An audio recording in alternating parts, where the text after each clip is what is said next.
Hello everyone, thanks very much for joining this webinar between the International Civil Society Centre's Scanning the Horizon Futures Community and Save the Children. My name is Vicky Tung. I am the Programme Manager for Futures and Innovation here at the Centre, and we're really pleased today to be joined by Jose Manuel Roche, or JM, from Save the Children to present a new strategic foresight toolkit. Firstly, a bit of an introduction to the Centre for those of you who may not be aware of us before. We are owned by 15 of the world's leading international civil society organisations, which you can see on the screen now, including Save the Children. We work with them to amplify their impact and strengthen their resilience, and at a sector level as well, playing three roles: as a leadership convener, as a platform and accelerator for innovation and knowledge sharing, and as a platform for multi-organisational collaboration. This particular programme that we run, called Scanning the Horizon, is a learning community for collaborative future trends analysis and peer exchange on organisational strategies. Since 2015, we have been making megatrends more manageable, working with the global strategists, organisational development experts and knowledge and innovation managers from 24 members, including the leading international civil society organisations, national civil society membership bodies and platforms, and some private sector members. Our focus for this year is looking at the interconnectedness of global megatrends and how organisations can better include this kind of more complex analysis and futures understanding within their global strategies. And we will be doing this through an annual meeting in May. And if you'd like to know more about that, please let me know at the end. I just wanted to share as a bit of a starter to this, an inspiring quote which I found yesterday, which is really around the open-mindedness and how observant we need to be in this strange and unfamiliar land, which is the future, and to have this kind of immigrant mindset. But by equipping ourselves well with the right tools, we can make this more exciting and less scary, which is why we've been very excited to see this publication from Save the Children as a great good for our sector, and we're really pleased to have JM here to introduce it to us. What I will say is, please do continue to post questions in the chat, but also please keep your microphones on mute. But if you would like to ask a question, unmute your mic and I will be able to see that and prompt your contribution. But with that, I'm going to hand over to JM. Thanks very much. Great. Well, hello, everyone. And thanks so much, Vicky, for the invitation. We are really, really glad to have the chance to disseminate this publication that we just launched last year in December. And to have also a rich exchange with all who joined today. There's always really interesting people, anyway, linked to the horizon scanning in the ICSC. And so a little bit an explanation on how I'm going to organize the presentation. So I will start by explaining what motivated us to produce the toolkit, and then I'll describe in some detail what it is, the toolkit, and how you can use it. And then I'm going to close by sharing how we use these tools at Save the Children, just a couple of examples, and open the floor for discussion more broadly. And we're really, really keen to hear as well as other organizations use these or other type of methodology to think about the future and stimulate that thinking. I'm also going to make some pause half the way through the presentation in case anyone wants to make a comment or there's any question, as well. I'll stop for those half the way. And so let's start with a question. What is foresight anyway? Well, I really like that quote that you share, Vicky, and there's another one here in the right top corner of this slide that I find also that is a very good summary. So foresight is about thinking systematically about the future to inform decisions today. So what we want is to have a process that allows us to make better decisions now based on those considerations of what is going to happen in the future. And of course, it's very, very difficult to know. No one has a clear, perfect, prediction of the future. But the problem often is not the prediction. The problem is that we are often trapped in the present. We are running with issues that are affecting us or affecting the communities we're working with. And we have that sort of tunnel vision on the future. And the problem is that results on some blind spots. There are things that are happening around us that we are not noticing it. Next slide, please, Vicky. And so here are just some examples.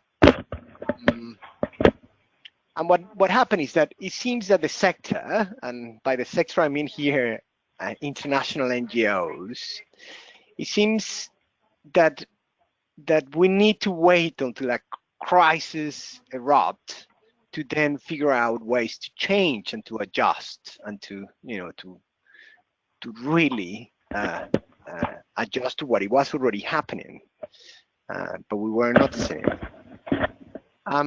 And we are often operating in a very reactive mode. So that's precisely what it is all about. It's about thinking about the future to inform decisions today. It is about preparing and be future ready.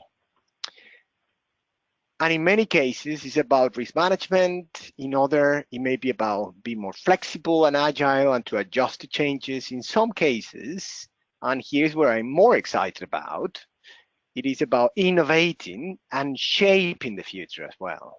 Because the future, of course, is not written, and we can certainly influence it. The problem is that way too often we are unable to see how to do this. Next. And so consider, for example, this quote from 1977. It's quite striking, really, if you think back in the 70s, I was just a little child then. I imagine many other weren't even born. But, well, no one could imagine that we would have computers, everyone in their house, and not even telephone, smartphone, unimaginable. Well, it's all about a lack of vision. And it's a lack of vision because we are basing what we do on assumptions. And many organizations have failed due to the lack of that strategic vision. They become obsolete or they are surprised by change. And there's a very long list of those that we could mention, some in the sector and some elsewhere as well. And the best organizations are innovators. They drive change. But it is mostly because they take time to think systematically about the future implication of current trends that are happening today. And so they position themselves at the very core front of the wave, and they are making the future in some way. Next.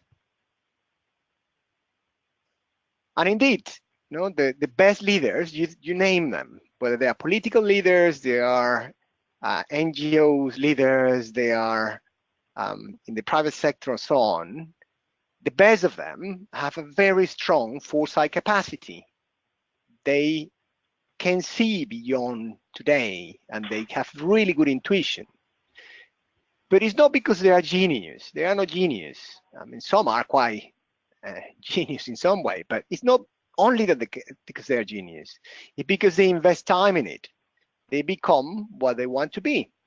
So, for example, we at Save the Children feel very proud of the vision of the visionary founder of Save the Children, Eglantine Jebb, who in 1918 was seeing something that other people couldn't see. And she has a vision. She had a vision and an energy that we often worry that we may be losing ourselves. And so it's quite amazing and inspiring to see these people. And she's just one example of leader, but there are of course so many others that have that strong vision for the future. Now, something very, very important. We call the publication "The Future is Our," taken from one of the quotes of Eglantine. And she wasn't talking about us as organizations. We, INGOs, may want to become redundant in the future or change into something else. It could be, of course, that if we achieve what we want, then we may not be needed, or we may move into something different. What she was talking about us was those who think the world could be different, could be better, could be more just, where all children would have equal rights. And that's when she said the future is ours. So yes, foresight is about influencing the future as well as reacting to change. And as Wendy, the second quote that you can see here, right. We choose our future to create it by what we do or we fail to do. And that's what is going to be quite central. Next. And so here, my last slide, just to motivate and talk a little bit about foresight. This shows some of the definitions around foresight. And well, what is interesting for those that are, many people use these already, but for some who are less familiar, this is this whole foresight sort of methods and way of thinking originated way back after World War II in the military, where it was so difficult to plan. It was so difficult because there were so many uncertainties. And then later in the 70s, during the oil crisis, the evil shell company adjusted that same techniques for a sector that was struggling because there was a whole oil crisis. And then from there, now it's being used quite widely in private and public sector in different areas. But the central idea, and this is what we need to sort of remember, is that the central idea of foresight is to avoid making perfect predictions because no one fully knows. But it is instead about considering a range of potential scenarios of possible futures. And what it does, of course, is to seek to challenge our assumptions. Assumptions that, as I said earlier, are like blind spots in the way we see the world and we plan. And so we can stress test decisions that we're making today against a range of potential outcomes that may emerge later. And it helps us to prepare for the future, to take advantage of emerging opportunities or to mitigate potential risks or be prepared for it. And I'm going to make a pause here maybe to see if there's any comment or any questions so far before I move to the toolkit itself. Yeah, thanks, Jan. So if you would like to ask a question, could you please just indicate by unmuting your mic, and then I will prompt you with your name.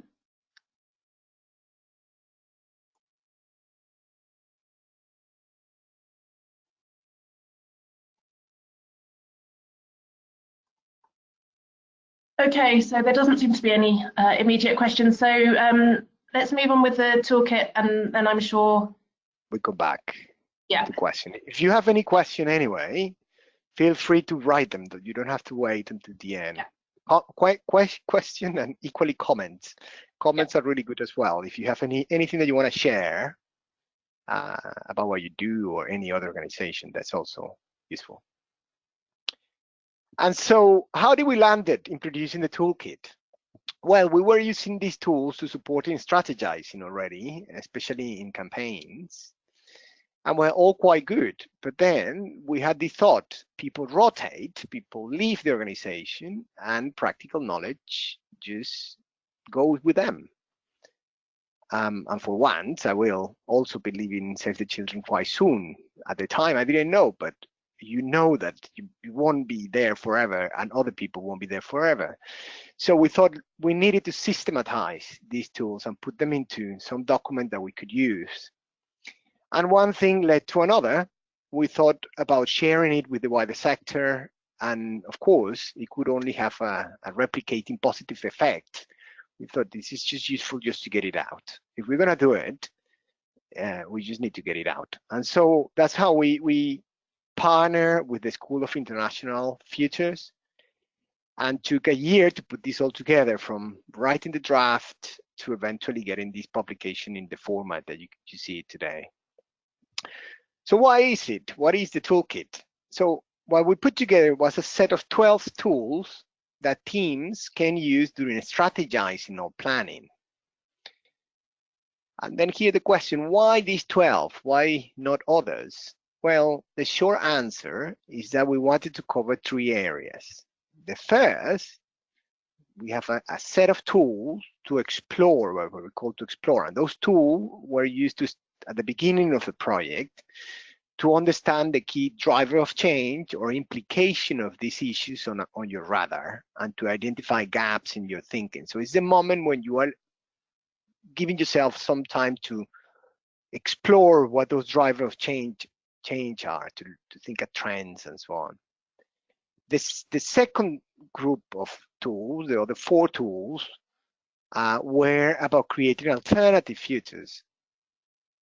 The 4 tools aim to help you then to build agility, resilience, or understand how you mitigate risk or influence the future you want to realize. And we presented there 4 different ways to prepare, to think, and to sort of imagine the future, 4 different type of way to build scenarios. And one of them, for example, is the vision that you may have for the future, the actual positive vision that you have for the future. And the last 4 techniques were all about embedding change. So they allowed you to stress test your plans, assess implication of alternative futures, and plan the transition. Now there are 12, and you can use some of them. You can use them, and often they are used together. So you may use in a project or even in a workshop that you're putting together 2 or 3 of these tools to go through different issues that you want to deal with. So they are not necessarily used separate, or you don't necessarily have to use them all 12. And then of course there's all the type of tools out there that you can also use. We thought these 4 were probably a good point to start. And next slide, yeah. And so how can you use the tool? Well, the first thing that we when you put these toolkits, we wanted them to be useful, but we wanted to be a little bit entertaining in a way as well. You'll see that it has, we put illustrations and different things in it, but it had to have a way to navigate it relatively simple. And so we created this one page that we also have printed separate as a handout, and is the full menu. So it's the full menu of the 12 tools, and it provides a very, very short description of each tool.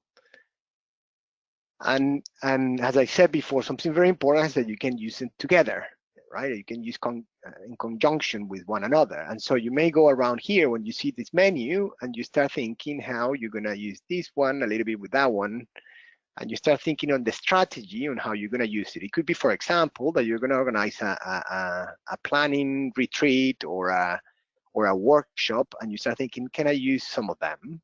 Or it could be something even more than that. You are actually working on the strategy of the organization, and then you're thinking a much longer process, and you're thinking in different type of ways how you're going to use them. So that's the menu for. Next.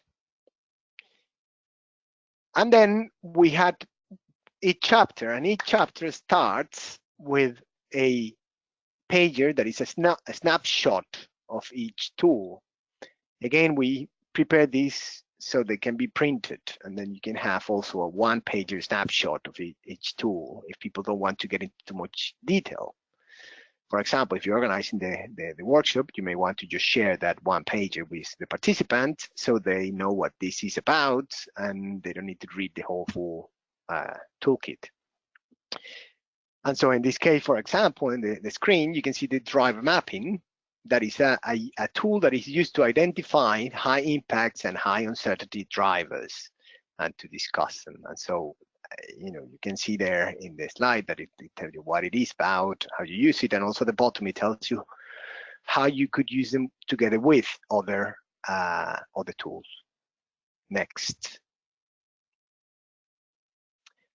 And so finally, then, if you are going to use the tool and want to know more, then you go into the chapter and then you read the whole full thing.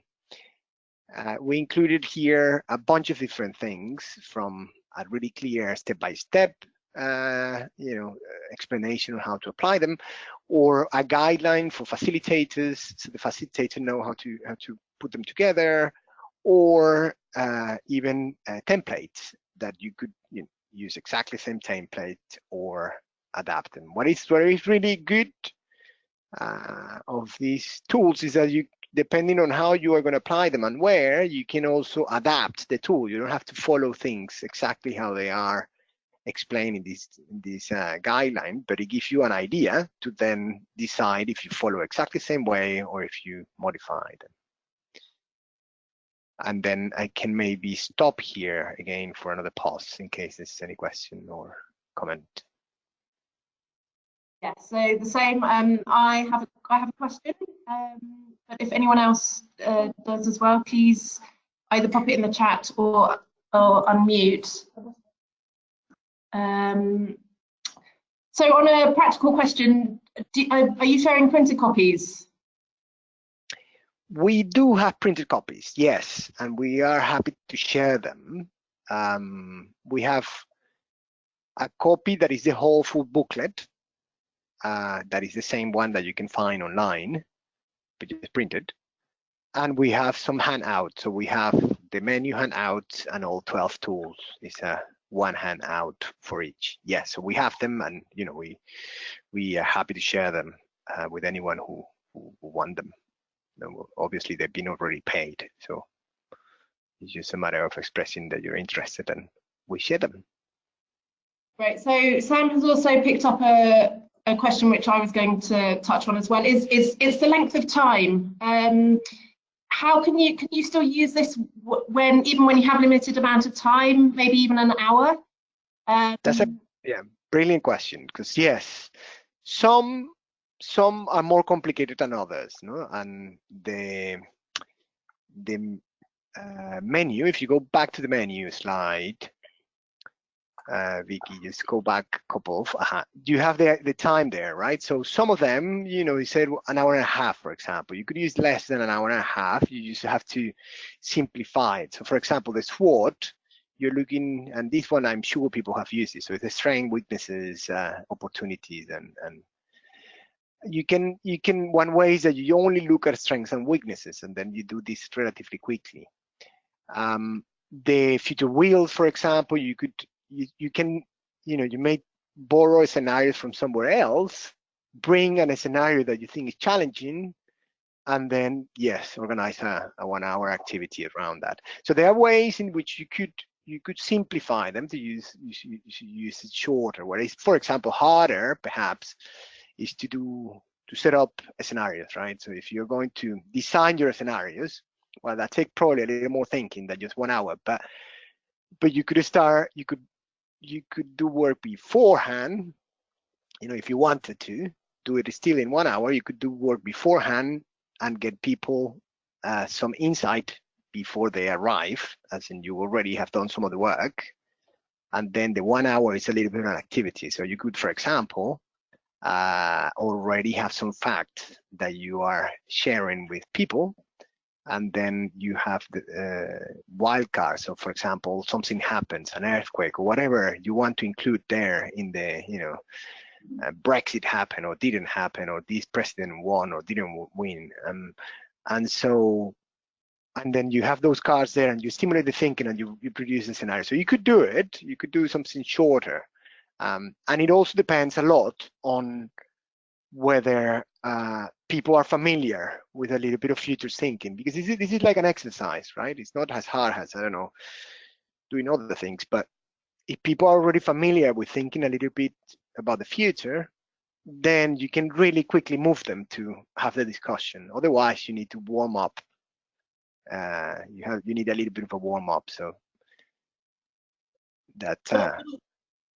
But what you're saying is that there is value in trying to do something anyway with people that fits the time and get them into that mindset, rather than Exactly. just thinking these are going to take too long, so Absolutely. we won't even do it. Absolutely, and there are other ways as well. You know, these 12 tools aren't the only way to drive future thinking, right? So there are different ways in which you could do it, definitely, and these one are some. And in terms of the sequencing, do you try and use all in one workshop, say, or do you kind of bring, you know, have you found that the best way is to bring people back, you know, and make it more of a process so that there's time in between? How does that work?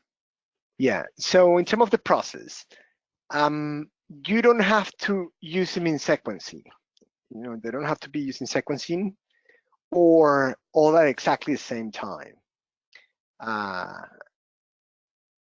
The short answer to that question is it depends on what you want to achieve, right? Are you trying to stress test a plan that you already have in place? For example, you already have a plan on how you're going to act, and you want to stress test it. That's different than if you don't have anything. You have just a little bit of a wheel of what is the work that you want to do, and you want to come up with a plan, which is, well, you are in the process of setting up a strategy or a plan. If you are in the second one, you're going to set up a plan or a strategy, yes, you may want to have a little bit of a longer process. If you are in the first one, which is you already are doing some work and you just want to stress test it, then you may use a small group of the tool. Now, one example, for example, in the longer process, imagine you want to do a 3-year strategy for an NGO. Then you already know what is the priorities of the NGO, but you want to think about the future first and do a little bit of a diagnostic. So you use the explore to do the diagnostic. You think about the driver of change that are impacting the NGO. That would be the step, the first one. You can use Verge to help you to imagine how things are going to move on. You can use the future wheel to think, for example, about second and third level implication of a given issue. We often think about the first level implication, but when you think about the second and the third, well, it forces you to think a little bit beyond that. And then you can also then come at the end and look at what are your strengths and weaknesses and where is that you can do the best work. So that would be a level of diagnostic. And then you maybe move to create some futures to try to think how you're going to operate. So first you step back to what you want to, you may want the SDG to realize, you may want the world to be better, but you step back for a moment and try to think what are the elements that are more challenging, whether because they may be a little bit negative or because they will be really positive, but we are not quite prepared to deal with them. And so you use these drivers that are the one that would have more impact and the one that would have more uncertainty on the work that you do. And then you can set up a scenario for a scenario. So you use archetype, or if you have something like Brexit, for example, that may happen or not happen, you may use branch analysis and say, if this happened, then, if it happened, then. And you build up your scenarios. And then you can then use those scenarios to come back and think of implications. So you can go back again to explore if you wanted to and think, well, if this scenario happened, what would be the implication in the future? How strong, how weak are we to respond to that scenario? And then that makes you start thinking about it, right? And then ultimately, you can come to think about the visioning. So what is the scenarios that you want to realize? Not about yourself, but about the world that you are impacting. So what is that you want to see happening? And you build up that scenario. And you can then move to the last set of techniques and the backcasting. What you do is you imagine the scenario happening, saying in 2030 or 2035, and then you move back 5 years, 5 years, 5 years, until, or 3 years, until you get to today, and you try to see what would have happened before and before and before and before for that scenario to happen. If it is a scenario that you want to happen, then you can start thinking, so what am I gonna do to make that scenario become true? But if it's a scenario that you don't want it to happen, then maybe the question of what are you gonna do to mitigate or try to change it? And if it's a scenario that you don't have any influence over it, but it would impact the work that you do, then your question is the same. What are the signals that would tell you that we are moving in that direction to then start putting some plan in place? So you may have plans in order to respond. And so there are other here. No, the wind tunnel is to stress test your strategies or your plan. The tree horizon is to think transitions to get to where you want to go, and the roadmap is a little bit the typical, roadmap planning.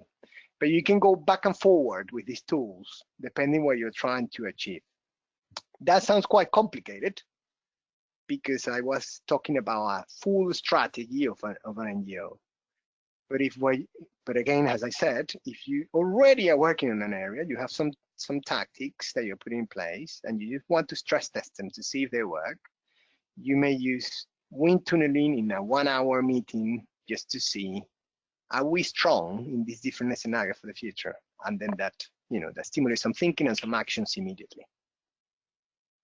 Thank you. We have another question about how far into the future you'd usually explore. I mean, I was listening yesterday to the Institute for the Future, and they talk about a magic window of 10 years because it's far enough in the future that you can imagine changes possible, but you don't get bogged down in some of the current assumptions that you have about the way things are. But also, if you are using techniques that compare the past to the future, you should be looking back at least twice as long as you're looking forward. Yeah. But I think that 10-year window seems to work for the SDGs anyway. But do you have any particular insights on that and when you've been doing this with others? Yes, I mean, there's always a question. What is the time frame? People will tell you always, what's the time frame? I was thinking 5 years, 10 years, 15 years, 40 years, right? And it depends obviously what you're doing. I think 10 years sounds reasonable. Now, if we are going to work on the SDGs, something I hear from someone that I thought it was interesting is, if you're thinking on the SDGs, and that's 2030, then perhaps you should have a horizon that goes slightly beyond the 2030. So you go to 2035 or 2033 or whatever, slightly beyond the 2030. 35 may be better. The reason being that it forces you to think, so where should we then be in 2030 if that's what's going to happen just after? So what this means, for example, is, are we going to have a SDG 2 after or not? What is that is going to happen just after the SDGs? And that forces you not only to respond to the SDGs, but to prepare for the post-SDG world, if that makes sense. I thought that was really clever. And so you always think, what is the moment where I think is very important for me? And you go slightly beyond that in order to force you to think a little bit further. Great. And I mean, this is the Holy Grail. I think we have, Mohammed, I will just pause the answer to your question because Jem is going to talk about how they've applied, how SAVE has applied this shortly. I will just answer just quick views on Sam's other question. I mean, this is the Holy Grail, is embedding futures thinking across an organisation and as more part of day-to-day process. I know, sometimes it's just one strategist trying to do this in their organisation. And this is probably a much longer conversation and one that we have regularly with the members of our scanning community. But is there anything you want to say on that, or how you work with other teams to build their regular capacity for signals identification and trend scanning? Yes, well, that's an amazing question. And having the luxury of having a person, let alone a team, working on this in any NGO, it doesn't matter how big, is very difficult. And so there's an element of this that happen in all the different teams. The challenge perhaps is, of course, time. but also it's about silos. So teams may be looking at a particular silos. Let's say, for example, Save the Children. In humanitarian, they do great work around, the scenarios that may impact in crisis, and they are doing planning around that. But then in marketing, within Save the Children, in fundraising and marketing, they are also making a scenarios on how is changing the way in which people are giving money, for example. And what we don't often have is a connection of these two. So if there are going to be certain type of humanitarian crisis anyway, and people are changing the way in which they are giving funding, we need to change the way in which you're going to fundraise. In order to fundraise to respond to the crisis, well, you need to connect these two. So that's what I think often doesn't happen. And there's not an easy answer for that. I think my intuition is that the key is to do foresight or think about the future systematically in different moments of the work that we do. So don't try to do this strictly only for a project in the way that I mentioned it, but use different away days, moments that you are meeting or discussing, and bring some of the future thinking in those moments to be a little bit disruptive of the present, to then stimulate that thinking. And it's anyway, we're still going to be a little bit reactive, right? NGOs are still going to be quite reactive, but you are forcing yourself to bring this future thinking in, and that's why the horizon scanning in ICSC and sharing what we're doing in different NGOs is so useful, because you are all benefiting from a same platform. So I'm sorry I don't have sort of the perfect answer to that. It's a perfect good challenge, I think.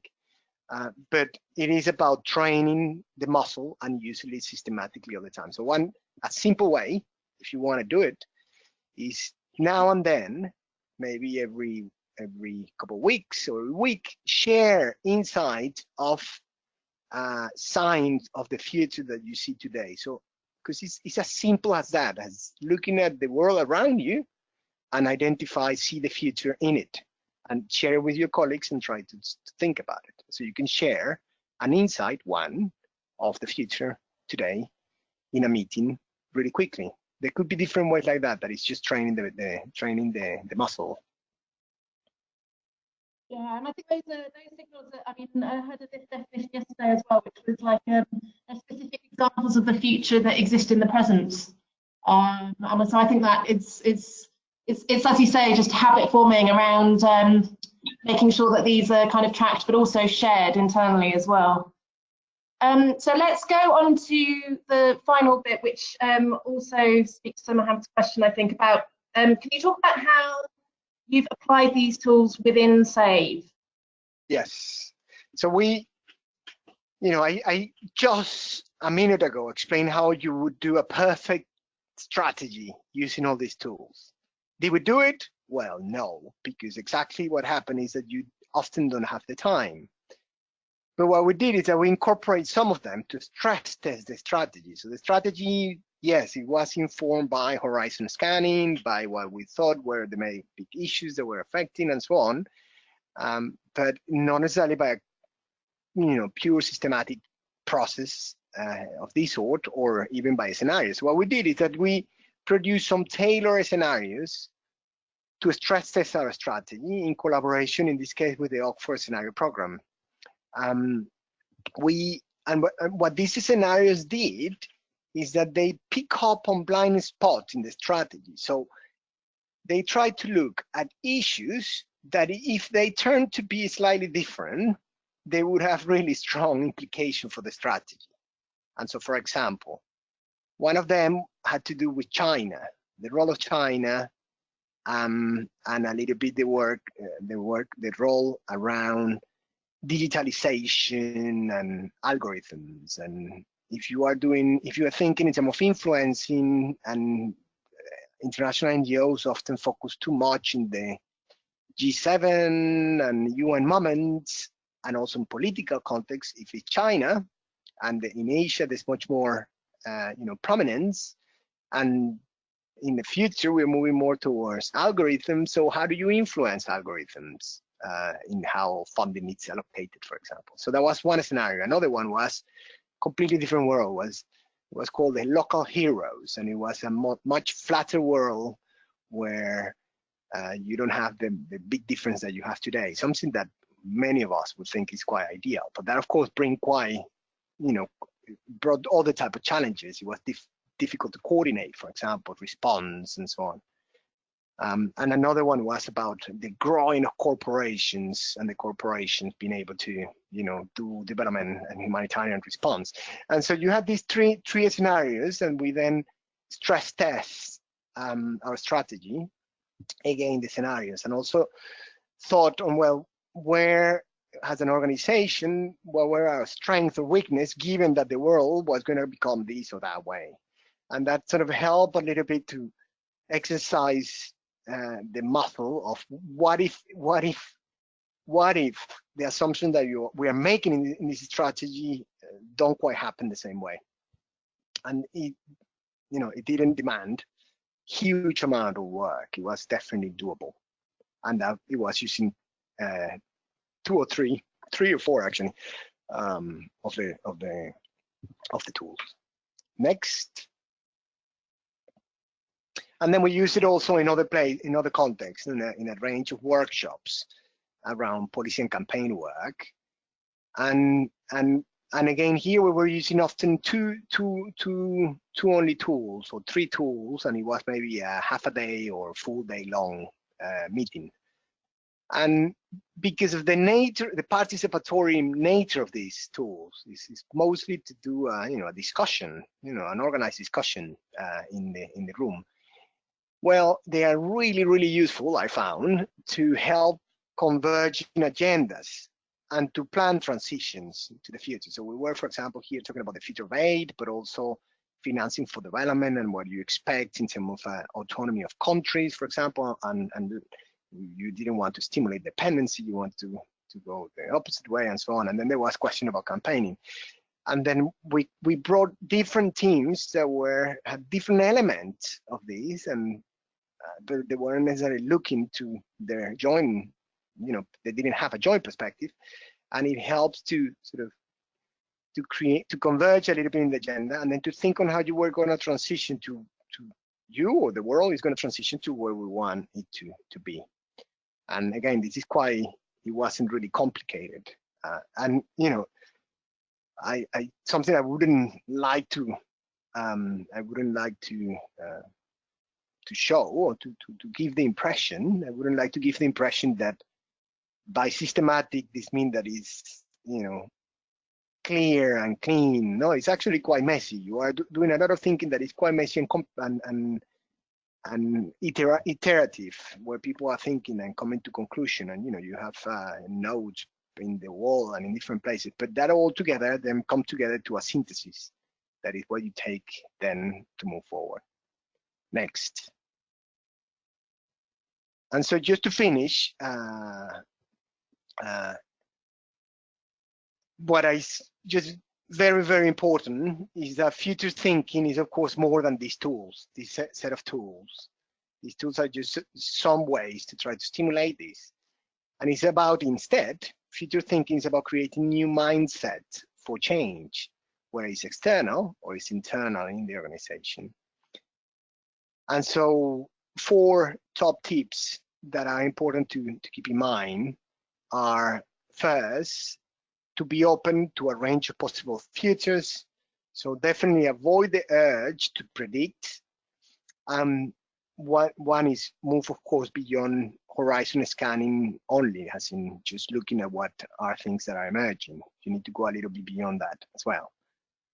The second tip is to pay attention to weak signals, which is what Vicky was talking just before, and is that the future is here with us today already.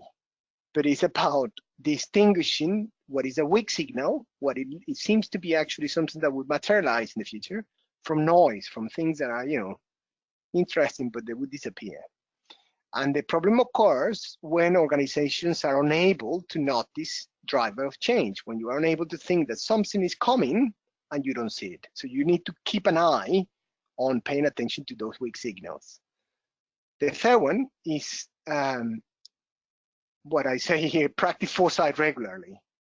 And I used to say to some of my colleagues in Save the Children that this is like exercising, that you notice it works just by repetition. You just do exercise a lot, you keep doing the exercise, and then eventually you see a change in how you feel or how good you are if you're playing tennis or whatever you're doing, football, or you name it. And tip 4 is to integrate and embed things inside. And this is quite central, especially for the more analytical types. You can do a lot of the analysis on, horizon scanning and then implication, identify weak signal and so on, but you need to spend at least a third of your time to embed or integrate what is emerging from all those analyses into the strategy, the plan, and the work that we're doing. So dedicate the time to embedding the insight. Next, and just the last slide is, nearly the last, Vicky, is where to find more. Go ahead. Sorry, I just have one quick question, which I think links to what you were saying. What is the difference between the focus for just standard strategic planning and more foresight-based with a much stronger element of futures thinking? That's a good question. Strategic planning would be just focusing obviously on your plan, right? And then consider different scenarios during your planning.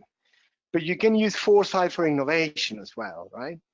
So teams that are working on innovation are often using all these different techniques just to come with new ideas. The plan is a different thing. They're actually just trying to come up with that.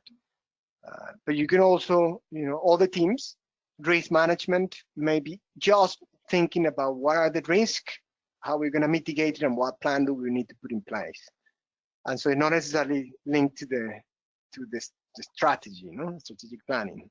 They're thinking just, they just come out with, okay, we need a plan on how we're going to react to Brexit.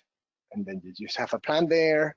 And if anything happens, they take the plan, out of the drawer, and then they just implement it. So they may have a lot of plans that would never be implemented, but in case that there's an emergency, they have the plan. And they know we are plan B, plan C, and they just go ahead and put in place. Thank you. So, yeah, where can we find more inspiration? I have some ideas which I'll share in a minute. Exactly. So we put some in the toolkit. We had, the benefit of a lot of different colleagues who read the toolkit before we finished it, and they gave us really good ideas, and we put it all there. And so just go there. It's page 10, has in Roman numbers. I don't know. I think it's because it's the beginning of the toolkit. But you can go there, and there's a lot of resources. And of course, you have the, Vicky, you have the horizon scanning group and some interaction as well, and then you have so many different think tanks and development centers and humanitarian centers that do some of this work. Some are put in here in this list, some are not necessarily. And the next slide is the last one. So if you want to download the resource, it's just there in the resource center online. You can just Google the name and it come up at the top, and you can just download it. You can also get in contact if happy to share anything, or if you have anything to share.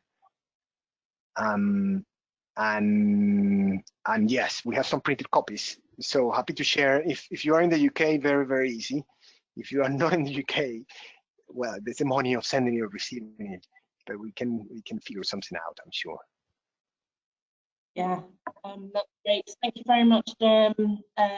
We will also share your contact details and mine. Here is our immediate inspiration for you.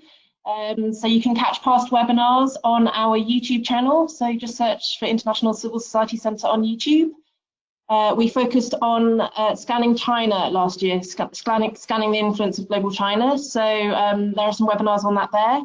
We also have a podcast. We have a Global China episode dropping in the next few days, and we have some exciting new content planned during the coming months, looking at our 2020 focus on the interconnected list of trends, including insights from private sector foresighters. So please listen or subscribe there. You can also contact me at vtung@icscentre.org for any follow-up, or there's information about the scanning community on our website. But thank you very much for joining us, and we'll end it. Thank you again to JM. Thank you. Take care. Bye-bye. And have a good day. Have a good day.